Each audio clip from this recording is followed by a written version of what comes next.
So my name's Erin Zanavich. I've been with the Bureau of Rehabilitation Services, which is the Division of Aging and Disability Services, for about 14 years now.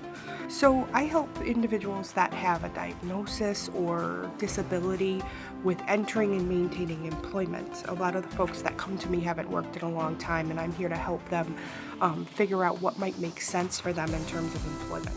The most rewarding part of my job is the fact that I get to help people with achieving meaningful goals. Employment is just a piece of life, but it is a very valuable piece of life because it affords you opportunities for things like being able to purchase a house, being able to start a family, and that spills over in so many positive ways. So in terms of helping individuals with a diagnosis or disability, I can think of the impact is just being able to observe a person go through challenges and come out on the other end. Watching that resiliency, it really gives you perspective in your own life, and it gives you perspective as a counselor in humility and dealing with folks in challenging circumstances.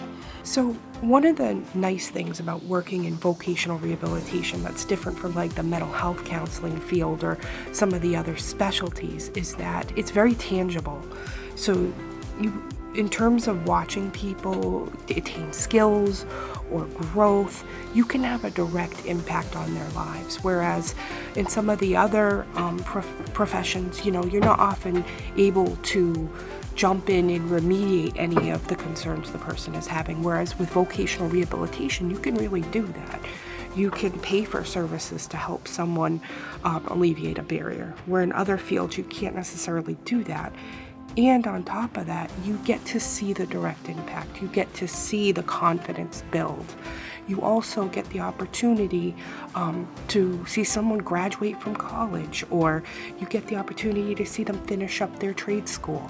Whereas you don't always get that opportunity to watch that level of growth. You get to watch them as a human being change and be able to purchase their first car, purchase their first home, start a family.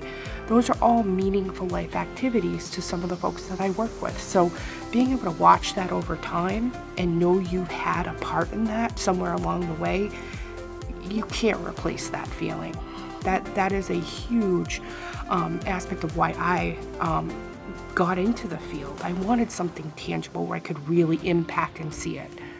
In terms of the skill sets that make exceptional rehabilitation counselor, it's got to be creativity. You've got to be flexible. You've got to be resourceful, persistent. You have to approach everything with a glass half full mentality, because a lot of times individuals that we're working with, they really need someone to be their cheerleader. You have to, be someone who's a continuous learner. You have to be willing to learn constantly because our field's always changing. And you have to be a team player because, like I said, we have to have good relationships with our stakeholders and people that, in the community, because we need to support the person and we can't be there for everything. So we've got to have those good relationships, and that's really important in terms of teamwork. But also, we often use our colleagues and our supervisors and folks throughout the agency to collaborate where we may not necessarily know what to do. So it's important that, that we really make sure that, that's an attribute that we bring to the table.